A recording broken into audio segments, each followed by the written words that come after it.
All right, day 88, 2 Samuel 10, 11, 12, and 13. Tomorrow I will read 3 chapters, and the next day I will read 4 chapters, and we'll go on a pattern like that for a little while, because I want to make sure I'm keeping up. All right, chapter 10. It happened after this that the king of the people of Ammon died, and Hanun his son reigned in his place. Then David said, I will show kindness to Hanun, the son of Nahash, as his father showed kindness to me. So David sent by the hand of his servants to comfort him concerning his father. And David's servants came into the land of the people of Ammon, and the princes of the people of Ammon said to Hanun, their lord, Do you think that David really honors your father because he has sent comforters to you? Has David not rather sent his servants to you to search the city, to spy it out, and to overthrow it? Therefore Hanun took David's servants, shaved off half of their beards, cut off their garments in the middle at their buttocks, and sent them away. When they told David, he sent to meet them, because the men were greatly ashamed. And the king said, Wait at Jericho until your beards have grown, and then return. When the people of Ammon saw that they had made themselves repulsive to David, the people of Ammon sent and hired the Syrians of Beth-Rehob and the Syrians of Zobah, 20,000 foot soldiers, and from the king of Makkah 1,000 men, and from Ishtob 12,000 men. Now when David heard of it, he sent Joab and all the army of the mighty men. Then the people of Ammon came out and put themselves in battle array at the entrance of the gate, and the Syrians of Zobah, Beth-Rehob, Ishtob, and Makkah were by themselves in the field. When Joab saw that the battle line was against him before and behind, he chose some of Israel's best and put them in battle array against the Syrians. And the rest of the people he put under the command of Abishai his brother, that he might set them in battle array against the people of Ammon. Then he said, If the Syrians are too strong for me, then you shall help me.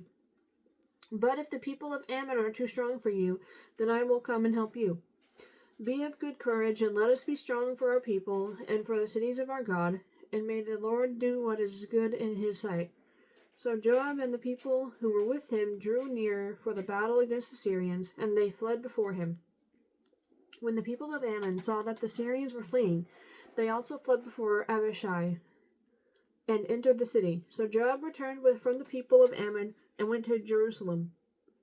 When the Syrians saw that they had been defeated by Israel, they gathered together.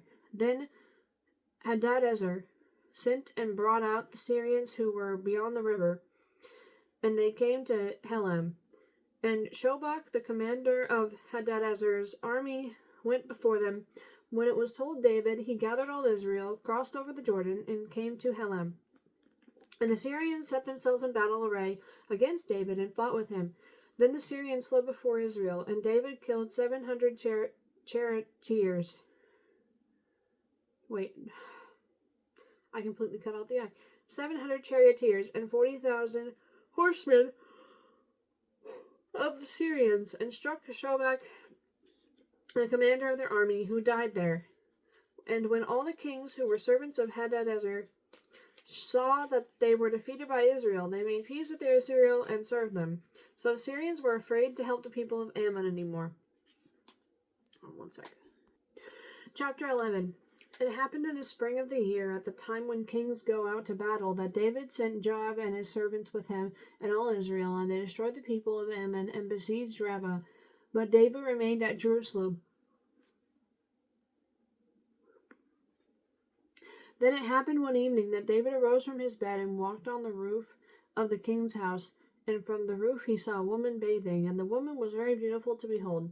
So David sent and inquired about the woman, and someone said, Is this not Bathsheba, the daughter of Eliam, the wife of Uriah the Hittite? Then David sent messengers and took her, and she came to him, and he lay with her, for she was cleansed from her impurity, and she returned to her house. And the woman conceived, so she sent and told David, and said, I am with child. Then David sent to Joab, saying, Send me Uriah the Hittite. And Joab sent Uriah to David.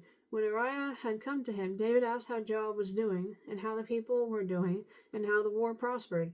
And David said to Uriah, "Go down to your house and wash your feet." So Uriah departed from the king's house, and a gift of food from the king followed him. But Uriah slept at the door of the king's house with all the servants of his lord, and did not go down to his house. So when they told David, saying, "Uriah did not go down to his house," David said to Uriah, "Did you not come from a journey? Why did you not go down to your house?" And Uriah said to David, "The ark and Israel and Judah are dwelling in tents, and my lord Joab and the servants of my lord are encamped in the open fields. Shall I then go to my house to eat and drink and to lie with my wife? As you live and as your soul lives, I will not do this thing." Then David said to Uriah, "Wait here today also, and tomorrow I will let you depart." So Uriah remained in Jerusalem that day and the next. Now when David called him, he ate and drank before him, and he made him drunk. And at evening he went out to lie on his bed with the servants of the Lord, his lord. But he did not go down to his house. In the morning it happened that David wrote a letter to Joab and sent it by the hand of Uriah. And he wrote in the letter, saying, "To set Uriah in the forefront of the hottest battle, and retreat from him, that he may be struck down and die." So it was, while Joab besieged the city, that he assigned Uriah to a place where he knew there were valiant men. Then the men of the city came out and fought with Joab. And some of the people of the servants of David fell, and Uriah the Hittite died also. Then Joab sent and told David all the things concerning the war, and charged the messenger, saying, "When you have finished telling the matters of the war to the king, if it happens that the king's wrath arises, and he says to you, 'Why did you approach so near to the city when you fought? Did you not know that they would shoot from the wall?'"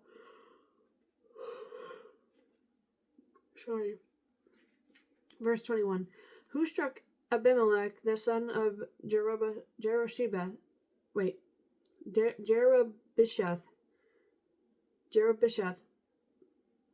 Was it not a woman who cast a piece of a millstone on him from the wall, so that he died in the beds? Why did you go near the wall? Then you shall say, 'Your servant Uriah the Hittite is dead also.'" So the messenger went and came and told David all that Joab had sent by him. And the messenger said to David, "Surely the men prevailed against us and came out to us in the field. Then we drove them back as far as the entrance of the gate. The archers shot from the wall at your servants, and some of the king's servants are dead, and your servant Uriah the Hittite is dead also." Then David said to the messenger, "Thus you shall say to Joab, 'Do not let this thing displease you, for the sword devours one as well as another. Strengthen your attack against the city and overthrow it, so encourage him.'" When the wife of Uriah heard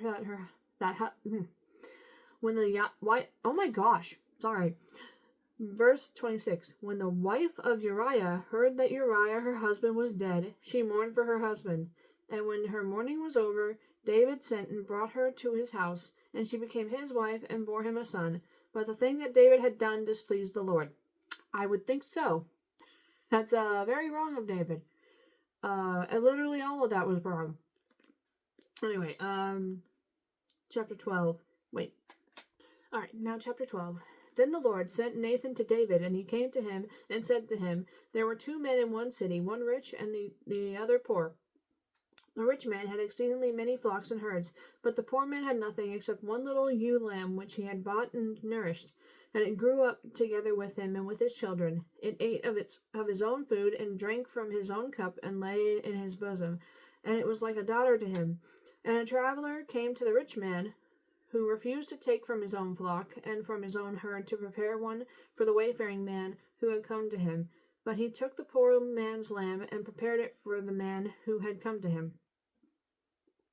So David's anger was greatly aroused against the man, and he said to Nathan, "As the Lord lives, the man who has done this shall surely die, and he shall restore fourfold for the lamb, because he did this thing, and because he had no pity."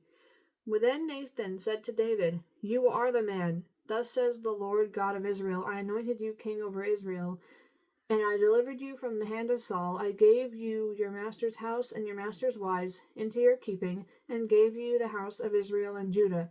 And if that had been too little, I also would have given you much more.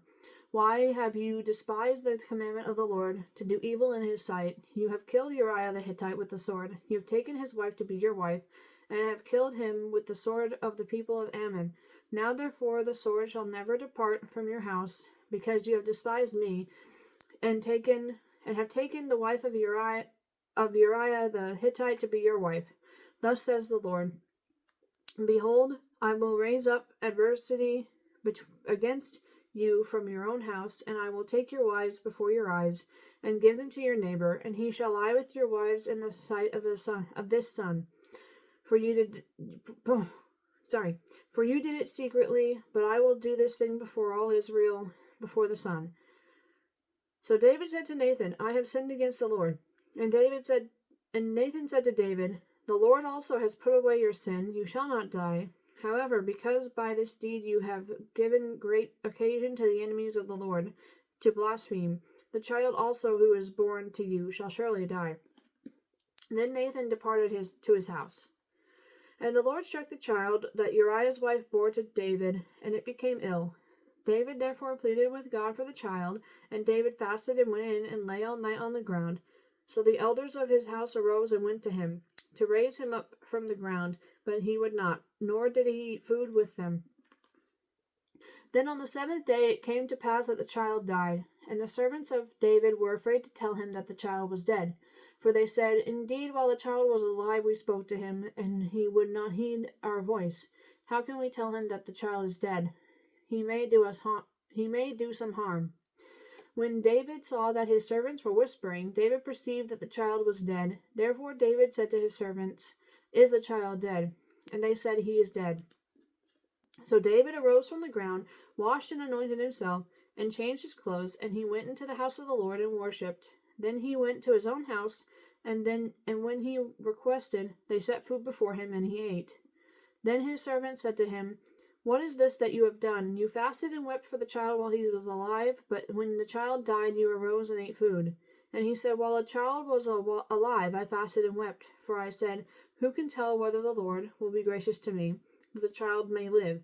But now he is dead, why should I fast? Can I bring him back again? I shall go to him, but he shall not return to me. Then David comforted Bathsheba, his wife, and went in to her and lay with her. So she bore a son, and he called his name Solomon. Now the Lord loved him, and he sent word by the hand of Nathan and the prophet. So he called his name Jedediah, because of the Lord. Now Joab fought against Rabbah of the people of Ammon, and took the royal city. And Joab sent messengers to David, and said, I have fought against Rabbah, and have taken the city's water supply. Now therefore gather the rest of the people together, and encamp against the city, and take it, lest I take the city, and it be called after my name. So David gathered all the people together, and went to Rabbah, fought against it, and took it. Then he took their king's crown from his head.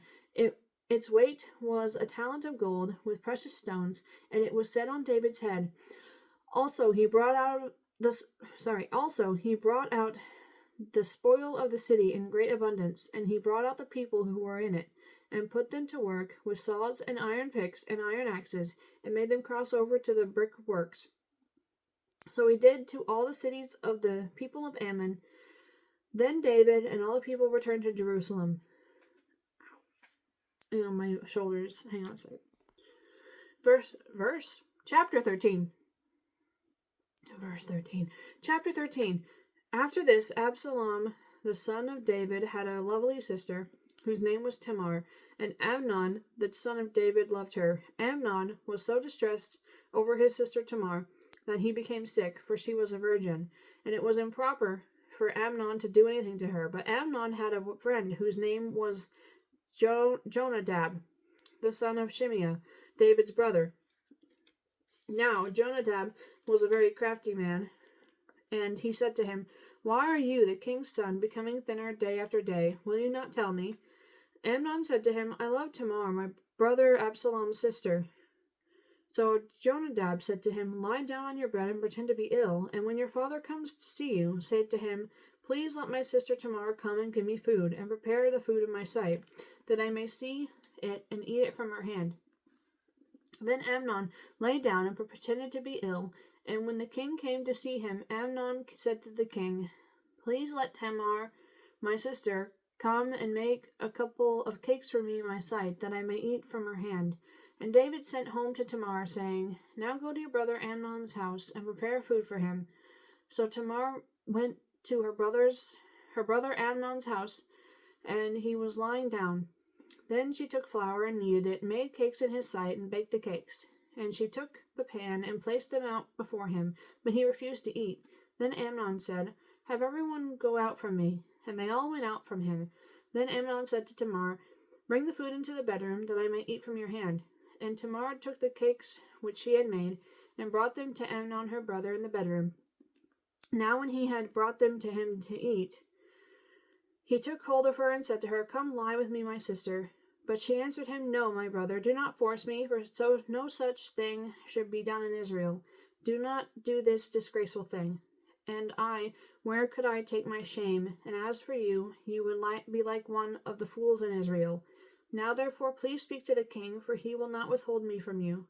However, he would not heed her voice, and being stronger than she, he forced her and lay with her. Then Amnon hated her exceedingly, so that the hatred with which he hated her was greater than the love with which he had loved her. And Amnon said to her, "Arise, be gone." So she said to him, "No, indeed, this evil of sending me away is worse than the other that you did to me." But he would not listen to her. Then he called his servant who attended him, and said, "Here, put this woman out, away from me, and bolt the door behind her." Now she had on a robe of many colors, for the king's virgin daughters wore such apparel. And his servant put her out, and bolted the door behind her. Then Tamar put ashes on her head, and tore the robe of many colors that was on her, and laid her hand on her head, and went away crying bitterly. And Absalom her brother said to her, "Has Amnon your brother been with you? But now hold your peace, my sister. He is your brother. Do not take this thing to heart." So Tamar remained desolate in her brother Absalom's house. But when King David heard of all these things, he was very angry, and Absalom spoke to his brother Amnon, neither good nor bad. For Absalom hated Amnon, because he had forced his sister Tamar.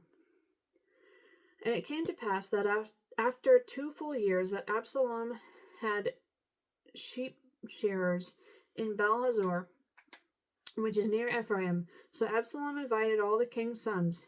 Then Absalom came to the king and said, "Kindly note, your servant has sheep shearers. Please let the king and his servants go with your servant." But the king said to Absalom, "No, my son, let us not all go now, lest we be a burden to you." Then he urged him, but he would not go, and he blessed him. Then Absalom said, "If not, please let my brother Amnon go with us." And the king said to him, "Why should he go with you?" But Absalom urged him. So he let Amnon and all the king's sons go with him. Now Absalom had commanded his servants, saying, "Watch now when Amnon's heart is merry with wine, and when I say to you, 'Strike Amnon,' then kill him. Do not be afraid. Have I not commanded you? Be courageous and valiant." So the servants of Absalom did to Amnon as Absalom had commanded. Then all the king's sons arose, and each one got on his mule and fled. And it came to pass, while they were on the way, that news came to David, saying, "Absalom has killed all the king's sons, and not one of them is left." So the king arose and tore his garments and lay on the ground, and all his servants stood by with their clothes torn. Then Jonadab, the son of Shimeah, David's brother, answered and said, "Let not the Lord suppose they have killed all the young men, the king's sons, for only Amnon is dead. For by the command of Absalom this has been determined from the day that he forced his sister Tamar. Now therefore let not my lord the king take the thing to his heart, to think that all the king's sons are dead, for only Amnon is dead." Then Absalom fled, and the young man who was keeping watch lifted his eyes and looked, and there many people were coming from the road on the hillside behind him. And Jonadab said to the king, "Look, the king's sons are coming, as your servant said, so it is." So it was, as soon as he had finished speaking, that the king's sons indeed came, and they lifted up their voices and wept. Also the king and all his servants wept very bitterly. But Absalom fled, and went to Talmai the son of Ammihud, king of Geshur. And David mourned for his son every day. So Absalom fled and went to Geshur and was there 3 years. And King David longed to go to Absalom, for he had been comforted concerning Amnon because he was dead. Okay. That was a little bit heavier than usual. Let me get the kitty cat to ease that. Look at him. He's a good boy. Do you see how good he is? Okay.